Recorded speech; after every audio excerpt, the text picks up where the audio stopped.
ಸಂಚಿಕೆ ಶುರುವಿನಲ್ಲಿ traffic police ಕೈಯಲ್ಲಿ ಸಿಕ್ಕಿಬಿದ್ದ ಮಂಜು ಹಾಗೂ ಸೂರ್ಯ ಪರಸ್ಪರ ವಾದ ವಿವಾದ ಮಾಡ್ತಾ ಇರ್ತಾರೆ. ಆಗ ಸೂರ್ಯ ಮಂಜನ್ಗೆ ಬುದ್ಧಿ ಹೇಳೋಕಂತ ನೋಡಿದಾಗ ಮಂಜು ತುಂಬಾ ಓವರ್ ಆಗಿ ಮಾತಾಡ್ತಾ ಇರ್ತಾನೆ. ಅದನ್ನ ಕಂಡಂತ ಟ್ರಾಫಿಕ್ ಪೊಲೀಸರು, ನೀನ್ ಯಾಕೋ ತುಂಬಾ ಓವರ್ ಆಗಿ ಮಾತಾಡ್ತಾ ಇದೀಯಾ, ನೀನು ಒಂದ್ಸಾರಿ ಕುಡಿದು ನನ್ನ ಹತ್ರ ಸಿಕ್ಕಾಕೋ, ನಿನ್ಗೆ ಮಾಡ್ತೀನಿ ಅಂತ ಹೇಳಿದಾಗ ನಾನ್ ಯಾಕೆ ಸರ್ ಕುಡಿದು ಗಾಡಿ ಓಡಿಸ್ಲಿ, ಬೇಕಂದ್ರೆ ಆ ಕಾರ್ ಇದೆಯಲ್ಲ ಅಂತ ಕಾರ್ನ ಬುಕ್ ಮಾಡ್ಕೊಂಡು ಆರಾಮಾಗಿ ಬರ್ತೀನಿ, ಅದನ್ನ ಓಡ್ಸಕಂತಾನೆ ಈ ಡ್ರೈವರ್ ಗಳೆಲ್ಲ ಇದಾರಲ್ಲ ಅಂತ ಹೇಳಿ ಸೂರ್ಯನ್ ನೋಡಿ ತುಂಬಾ ಕೇವಲವಾಗಿ ಮಾತಾಡ್ತಾ ಇರ್ತಾನೆ ಮಂಜ. ಹೌದು, ನಮ್ಮನ್ನ ನಂಬಿ ಬಂದಂತ ಪ್ಯಾಸೆಂಜರ್ಸ್ ನ ಅವ್ರು ತಲುಪಬೇಕಾದ ಜಾಗಕ್ಕೆ ತಲುಪಿಸೋ ಜವಾಬ್ದಾರಿ ನಮ್ದು. ಆದ್ರೆ ಇದೇ ರೀತಿ ಮುಂದುವರೆದ್ರೆ ಕೆಲವೊಬ್ರು ಜೀವನದಲ್ಲಿ ಉದ್ಧಾರ ಆಗೋದಿರ್ಲಿ, ಅವ್ರು ಸೇರ್ಬೇಕಾದ ಗುರಿನೂ ತಲುಪಕ್ಕಾಗಲ್ಲ ಅಂತ ಮಾತಾಡ್ತಿರುವಾಗ ಟ್ರಾಫಿಕ್ ಪೊಲೀಸರು ಮಂಜುನ್ ಡಾಕ್ಯುಮೆಂಟ್ಸ್ ನ ಚೆಕ್ ಮಾಡ್ತಾರೆ. ಹಾಗೆ ಸೂರ್ಯನ್ ಡಾಕ್ಯುಮೆಂಟ್ಸ್ ಚೆಕ್ ಮಾಡ್ತಾ, ಅಲ್ಲ ಕಣಪ್ಪ ನೀನೊಂಥರ ಮಾತಾಡ್ತೀಯ, ಆ ಹುಡುಗ ಒಂಥರ ಮಾತಾಡ್ತಾನೆ, ಆ ಹುಡುಗ ನಿನ್ಗೇನಾದ್ರೂ ಗೊತ್ತಾ ಅಂತ ಕೇಳಿದಾಗ ಮೊದ್ಲು ಗೊತ್ತಿದ್ದ ಹುಡುಗ ಆಗಿದ್ದ, ಆದ್ರೆ ಈಗ ನನ್ಗೆ ಅವ್ನು ಯಾರು ಅಂತ ಗೊತ್ತಿಲ್ಲ ಅಂತ ಹೇಳಿದಾಗ ಮಂಜ ಅಲ್ಲಿಂದ ಹೊಡ್ತಾನೆ. ಮೀನಾ ತಂದ್ಕೊಟ್ಟೆ ಬಿರಿಯಾನಿ ತಿಂದಂತ ಶಾಂತಿಗೆ ಹೊಟ್ಟೆ ಉಬ್ರ ಬಂದು ತುಂಬಾ ಒದ್ದಾಡ್ತಾ ಇರ್ತಾಳೆ.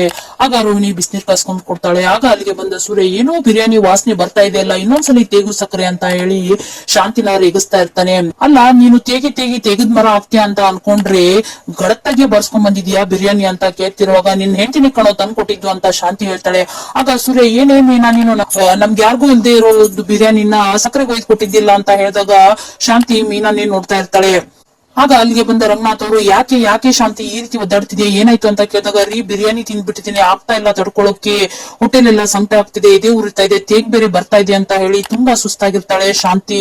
ಆಗ ರಂಗನಾಥ್ ಅವರು, ಅಲ್ಲ ಕಣೆ, ಮನೆಯಲ್ಲಿ ಹದವಾಗಿ ತರಕಾರಿ ಹುಳಿ, ಮೆಂತೆ ಪಲ್ಯ, ಅನ್ನ ಎಲ್ಲ ಮಾಡಿದ್ಲಲ್ಲ, ಅದನ್ನೆಲ್ಲ ತಿನ್ನೋದ್ಬಿಟ್ಟು ಮೀನಾ ಮೇಲಿನ ಹೊಟ್ಟೆವ್ರಿಗೆ ಅದನ್ನೆಲ್ಲ ಬಿಸಾಕ್ಬಿಟ್ಟಿಯಾ ಅಂತ ಕೇಳಿದಾಗ, ಅದೆಲ್ಲ ಎಲ್ಲಿತ್ರಿ, ಇವಳು ನನ್ಗೆ ಬಿರಿಯಾನಿ ತಾನೇ ತಂದ್ಕೊಟ್ಟಿದ್ದು ಅಂತ ಹೇಳಿದಾಗ, ಆಗ ರೋಹಿಣಿ, ಅಲ್ಲ ಮೀನಾ ಅವ್ರೆ, ನೀವು ಮನೆಯಿಂದ ಒಯ್ದಿದ್ದು ಮನೆ ಊಟ ಅಲ್ವಾ, ಅದನ್ನೆಲ್ಲ ಏನ್ ಮಾಡಿದ್ರಿ ಅಂತ ಕೇಳ್ತಿರುವಾಗ ಸೂರ್ಯ, ತಡ್ಕೊಳಮ್ಮ ಸ್ವಲ್ಪ ಹೇಳ್ತಾಳೆ ಅಂತ ಹೇಳಿದಾಗ ಮೀನಾ ಬೆವರ್ತಾ, ಅದು ಅಂತ ಹೇಳ್ತಿರ್ತಾಳೆ. ಆಗ ಸೂರ್ಯ, ಇನ್ನು ರೋಡಲ್ಲಿ ಹೋಗುವಾಗ ಏನಾದ್ರು ಬಿದ್ಯಾ ಅಂತ ಕೇಳಿದಾಗ, ಅದೇನು ಇಲ್ಲ ಅಂತ ಹೇಳಿ ನಡೆದ ವಿಷಯನೆಲ್ಲ ಹೇಳ್ತಾಳೆ. ಆಗ ರಂಗನಾಥ್ ಅವರು ಹಾಗೂ ಸೂರ್ಯನ್ಗೆ ತುಂಬಾ ಖುಷಿ ಆಗುತ್ತೆ. ಆಗ ಸೂರ್ಯ, ಯಾಕಮ್ಮ ನೀನ್ ಒಳ್ಳೆ ಕೆಲಸನೇ ಮಾಡಿದ್ಯಾ, ಯಾಕೆ ಬೆವರ್ತಾ ಇದೀಯಾ ಅಂತ ಹೇಳಿ ಮೀನಾ ಬೆವ್ರನ್ನ ಒರೆಸ್ತಿರ್ತಾನೆ. ಆಗ ರಂಗನಾಥ್ ಅವರು, ಹೌದು ಕಣಮ್ಮ, ನೀನು ಒಳ್ಳೆ ಕೆಲಸನೇ ಮಾಡಿದೀಯಾ, ಇದರಿಂದ ಪುಣ್ಯ ಬರುತ್ತೆ, ಒಂದ್ವೇಳೆ ನೀನೇನಾದ್ರೂ ಹಸುವಾದವ್ರನ್ನ ಹಾಗೆ ನೋಡ್ಕೊಂಡು ಬಂದಿದ್ರೆ ಈ ಮನೆಗೆ ಶಾಪ ತಡ್ತಿತ್ತು ಅಂತ ಮೀನನ್ನ ಹೊಗಳ್ತಾ ಇರ್ತಾನೆ. ಆಗ ಶಾಂತಿಗೆ ಕೋಪ ಬಂದು, ನನ್ ಮನೆ ಧಾನ್ಯನ ದಾನ ಮಾಡೋಕೆ ಇವಳ್ಯಾರ್ರಿ ಅಂತ ಹೇಳಿ ಮೀನಾಗೆ ಬೈತಿರ್ತಾಳೆ. ಆಗ ಸೂರ್ಯ, ಪ್ರತಿಯೊಂದು ಅಕ್ಕಿ ಕಾಳ ಮೇಲೂ ತಿನ್ನೋರ್ ಹೆಸರು ಬರ್ದಿರುತ್ತೆ, ಅವ್ರಿಗೆ ಅದೃಷ್ಟ ಇರುತ್ತೆ, ತಿಂದಿದ್ದಾರೆ, ಅದಕ್ಕೆ ಅವ್ರನ್ಯಾಕ್ ಬೈಕೋಬೇಕು ಅಂತ ಹೇಳ್ತಿರುವಾಗ ರಂಗನಾಥ್ ಅವರು, ನೋಡಮ್ಮ ಮೀನು, ನೀವು ತುಂಬಾ ಪುಣ್ಯದ ಕೆಲಸ ಮಾಡಿದ್ಯಾ, ನಿನ್ಗೇನಾದ್ರೂ ಶಾಂತಿ ತರ ಬುದ್ಧಿ ಇದ್ದಿದ್ರೆ ಅವ್ರನ್ನ ಅಲ್ಲೇ ಬಿಟ್ಟು ಬಂದ್ಬಿಡ್ತಿದ್ದೆ, ಅದರಿಂದ ತುಂಬಾ ತಪ್ಪಾಗ್ತಿತ್ತು ಅಂತ ಮೀನನ್ನ ಹೊಗಳ್ತಿರ್ತಾನೆ. ಆಗ ಸೂರ್ಯ ಒಳಗಡೆ ಹೋಗಿ ಬಂದು ಮೀನಾಗೆ ದೃಷ್ಟಿ ತೆಗೆದು ಅದನ್ನ ಹೊರಗಡೆ ಹಾಕೋಕಂತ ಹೋಗ್ತಾನೆ. ಈ ಕಡೆ ರೂಮ್ ಅಲ್ಲಿ ರೋಹಿಣಿ ಚೆನ್ನಾಗಿ ನಿದ್ದೆ ಮಾಡ್ತಾ ಇರ್ತಾಳೆ. ಆದ್ರೆ ಮನೋಜನಿಗೆ ಮಾತ್ರ ನಿದ್ದೆನೇ ಬರ್ತಾ ಇರಲ್ಲ. ಆ ಲೆಟರ್ ನ ನೆನ್ಸ್ಕೊಂಡು ಮನೋಜ ತುಂಬಾ ಹೆದರ್ಕೊಂಡಿರ್ತಾನೆ. ಹಾಗೆ ಮನೆಯಿಂದ ಆಚೆ ಬಂದ ಮನೋಜ ಸುತ್ತಲೂ ನೋಡ್ತಾ ತನ್ನ ತಾಯಿ ಶಾಂತಿಗೆ ಕಾಲ್ ಮಾಡಿದಾಗ ಶಾಂತಿ ರೂಮ್ ಅಲ್ಲಿ ಚೆನ್ನಾಗಿ ನಿದ್ದೆ ಮಾಡ್ತಾ ಇರ್ತಾಳೆ.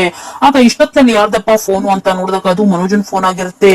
ಆಗ ಶಾಂತಿ, ಯಾಕೋ ಮನೋಜ ಇಷ್ಟೊತ್ತಿನಲ್ಲಿ ಫೋನ್ ಮಾಡ್ತಾ ಇದೀಯ ಅಂತ ಹೇಳಿದಾಗ, ಅಮ್ಮ ನಿನ್ನ ಹತ್ರ ಒಂದು ಇಂಪಾರ್ಟೆಂಟ್ ವಿಷಯ ಮಾತಾಡ್ಬೇಕಿತ್ತು ಅಂತ ಹೇಳಿದಾಗ, ಏನು ಹಾಲಲ್ಲಿ ಎಷ್ಟೊತ್ತನ ಹಾಲು ಕೊಡ್ತಾ ಬಿದ್ದಿದ್ದೆ, ಅವಾಗ ಹೇಳೋಕ್ ಆಗ್ಲಿಲ್ವಾ, ನನ್ಗೆ ಬರೋಕ್ ಆಗಲ್ಲ, ಹಾಲಲ್ಲಿ ಸೂರ್ಯ ಮೀನಾ ಮಲಗಿರ್ತಾರೆ ಅಂತ ಹೇಳಿದಾಗ, ಅಯ್ಯೋ ಅಮ್ಮ ಮನೆಯಿಂದ ಆಚೆ ಇದೀನಿ ಅಂತ ಹೇಳಿದಾಗ, ಹೊತ್ತಿನಲ್ಲಿ ಅಲ್ಲೇನೋ ಮಾಡ್ತಾ ಇದೀಯಾ, ಬಂದೇ ಇರು ಅಂತ ಹೇಳಿ ಶಾಂತಿ ಮನೆ ಹೊರಗಡೆ ಬರ್ತಾಳೆ.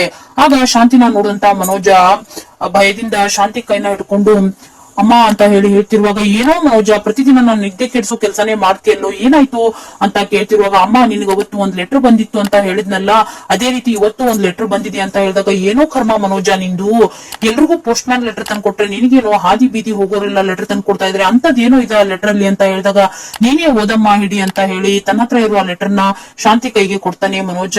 ಆಗ ಶಾಂತಿ ಆ ಲೆಟರ್ ಇರೋ ಮೊದಲೇ ಲೈನ್ ಅನ್ನ ಓದಿ ಎದೆ ಹಿಡ್ಕೊಂಡು ಬೀಳ್ತಾ ಇರ್ತಾಳೆ. ಏನಮ್ಮ ನೀನು ಮೊದಲೇ ಲೈನಿಗೆ ಹೀಗಾದ್ರೆ ಮುಂದಿಂದೆಲ್ಲ ಹೇಗೆ, ಓದಮ್ಮ ಅಂತ ಹೇಳಿದಾಗ ಮಿಕ್ಕಿದ 2 ಲೈನ್ ಅನ್ನು ಓದಂತ ಶಾಂತಿ, ಏನೋ ಮನೋಜ ಇದು, ಯಾರೋ ಯಾಕೋ ಹೀಗ್ ಮಾಡ್ತಿದಾರೆ, ಬೇಕು ಅಂತ ನೀನ್ ಹೆದರ್ಸೋಕೆ ಹೀಗ್ ಮಾಡ್ತಿದಾರೆ ಅಂತ ಹೇಳಿದಾಗ, ಅಮ್ಮ ಲೆಟರ್ ಅಲ್ಲಿರೋ ಹಾಗೆ ಹಾಕ್ಬಿಡುತ್ತಂತ ಹೇಳಿ ತುಂಬಾ ಭಯ ಆಗ್ತಿದೆ ಅಮ್ಮ, ನಾನ್ ಸತ್ತೋಗ್ಬಿಡ್ತೀನಿ ಅಂತ ಹೇಳಿ ಅಳ್ತಾ ಇರ್ತಾನೆ ಮನೋಜ.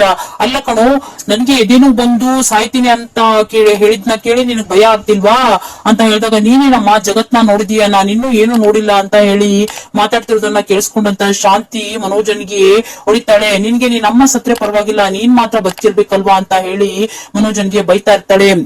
ಆಗ ಮನೋಜ ಒಂದ್ ಕಳ್ಳರ ಕಥೆನ ಕಟ್ಟಿ ಈ ರೀತಿ ಆಗ್ಬೋದು ಅಂತ ಹೇಳಿ ಶಾಂತಿ ಮುಂದೆ ಹೇಳಿದಾಗ ಶಾಂತಿ ಏನೋ ನೀನು ನಮ್ಮನೆಗೆ ಯಾಕೋ ಕಳ್ಳರು ನುಗ್ತಾರೆ ಅಂತ ಹೇಳಿದಾಗ ಅದೇ ಸಮಯಕ್ಕೆ ಸಪ್ಳ ಹಾಕುತ್ತೆ.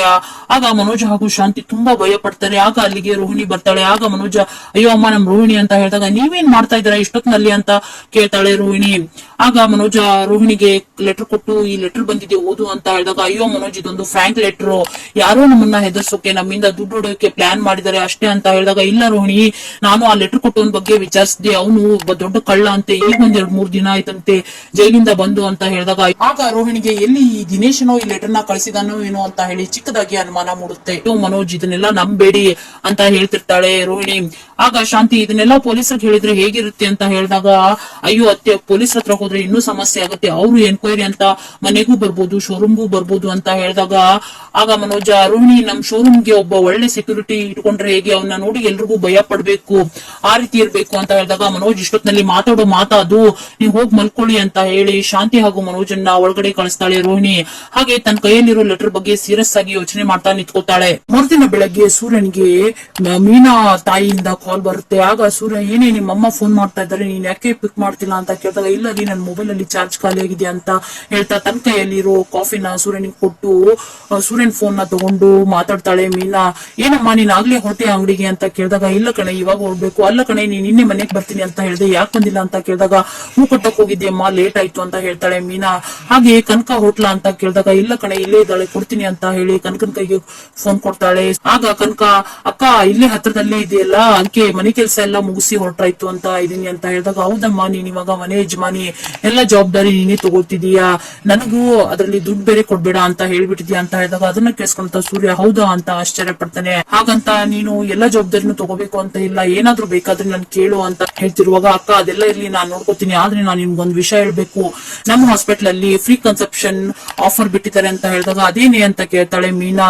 ಅದೇ ಬಸ್ರಿ ಆಗೋಕಿನ ಮುಂಚೆ ಟೆಸ್ಟ್ ಮಾಡ್ಸೋದಕ್ಕ ಅರ್ಧ ದುಡ್ಡು ಕಟ್ಟಿದ್ರೆ ಆಯ್ತು ಅಂತ ಹೇಳಿದಾಗ ಅದನ್ನೆಲ್ಲ ನಮ್ಗೆ ಯಾಕೆ ಹೇಳ್ತಿದ್ಯಾ ಅಂತ ಕೇಳಿದಾಗ ನಿಮ್ ಮನೇಲಿ 3 ಜನ ಸೊಸೆಂದ್ರಿದಾರಲ್ಲ ರೋಹಿಣಿಯವರು ಅದಕ್ಕೆ ತಾನೇ ಟ್ರೈ ಮಾಡ್ತಿರೋದು ಅಂತ ಹೇಳಿದಾಗ ಕೋಪಗೊಂಡಂತ ಮೀನಾ ನಿನ್ ಮೊನ್ನೆ ಹೇಳಿದೀನಿ ರೋಹಿಣಿಯವ್ರ ವಿಷಯಕ್ಕೆ ತಲೆ ಹಾಕೋದ್ ಬೇಡ ಅಂತ ಹೇಳ್ತಾ ನೋಡ್ ಕನಕ ಯಾರಿಗೆ ಯಾವಾಗ ಮಗು ಹುಟ್ಬೇಕಂತಿರುತ್ತೋ ಅವಾಗ ಹಾಗೆ ಆಗುತ್ತೆ, ನೀನ್ ಅದ್ರ ಬಗ್ಗೆ ಎಲ್ಲ ಯೋಚನೆ ಮಾಡ್ಬೇಡ ಅಂತ ಹೇಳಿದಾಗ ಸರಿ ಆಯ್ತು ಅಕ್ಕ ಅಮ್ಮನ್ ಕಡೆ ಫೋನ್ ಕೊಡ್ತೀನಿ ಅಂತ ಹೇಳಿದಾಗ ಅಮ್ಮ ಮಂಜ ಇಲ್ಲಮ್ಮ ಅಂತ ಹೇಳಿ ಮೀನಾ ಕೇಳ್ತಾಳೆ. ಅವನು ನಿನ್ನೆ ಸಾಯಂಕಾಲನೇ ಹೋಗಿದ್ದ ಅನ್ಕಣೆ ಫ್ರೆಂಡ್ಸ್ ಜೊತೆ ಅದೇನೋ ಗ್ರೂಪ್ ಸ್ಟಡಿ ಮಾಡ್ತಾನಂತೆ ಅಂತ ಹೇಳಿದಾಗ ಖುಷಿ ಪಟ್ಟಂತ ಮೀನಾ ಈಗ್ಲಾದ್ರೂ ನಮ್ಮ ಮಂಜನ್ಗೆ ಒಳ್ಳೆ ಬುದ್ಧಿ ಬಂತಲ್ಲ. ಆಗ ಸರಿಯಮ್ಮ ನಾನ್ ಮನೆಗ್ ಬರ್ತೀನಿ ಅಂತ ಹೇಳಿ ಫೋನ್ ಕಟ್ ಮಾಡ್ತಾಳೆ ಮೀನಾ. ಆಗ ಅಲ್ಲೇ ಪಕ್ಕದಲ್ಲೇ ನಿಂತಿರೋ ಸೂರ್ಯ ಯಾರಿಗೋ ಒಳ್ಳೆ ಬುದ್ಧಿ ಬಂದಿದೆ ಅಂತ ಹೇಳ್ತಿದೆಯಲ್ಲ ಯಾರಿಗೆ ಅಂತ ಕೇಳಿದಾಗ ನನ್ನ ತಮ್ಮ ಮಂಜು ರೀ ಅದೇನೋ ಗ್ರೂಪ್ ಸ್ಟಡಿ ಅಂತಾರಲ್ಲ ಅದಕ್ಕಂತ ಫ್ರೆಂಡ್ಸ್ ಜೊತೆ ಓದ್ಕೊಳಕ್ ಹೋಗಿದ್ದಾನೆ ಅಂತ ಹೇಳಿದಾಗ ಅವ್ನು ಯಾವ ರೀತಿ ಗ್ರೂಪ್ ಸ್ಟಡಿ ಮಾಡ್ತಿದ್ದಾನೋ ಅಥವಾ ಗ್ರೂಪ್ ಪಾರ್ಟಿ ಮಾಡ್ತಿದ್ದಾನೋ ಅದು ನನಗ್ ಮಾತ್ರ ಗೊತ್ತು ಅಂತ ಹೇಳಿ ಸೂರ್ಯ ಕೊಡ್ತಾ ಇರ್ತಾನೆ. ಏನ್ರಿ ಮಾತಾಡ್ತಾ ಇದ್ದೀರಾ ನೀವು, ಬರೀ ನನ್ನ ತಮ್ಮನ ಬಗ್ಗೆ ಅನುಮಾನ ಪಡೋದೇ ಆಯ್ತು ಅಂತ ಹೇಳಿ ಮೀನಾ ಸೂರ್ಯನ್ ಮೇಲೆ ರೇಗ್ತಾಳೆ. ಆಗ ಸೂರ್ಯ ಕೈ ಮುಗಿತಾ ಆಯ್ತು ಕಣಮ್ಮ ನಿನ್ ತಮ್ಮನ್ಗೆ ಒಳ್ಳೆ ಬುದ್ಧಿನೇ ಬರ್ಲಿ, ಯಾರ್ ಬೇಡ ಅಂದ್ರು ನನ್ ಟೈಮ್ ಆಯ್ತು ಅಂತ ಹೇಳಿ ಅಲ್ಲಿಂದ ಹೊರಡ್ತಾನೆ.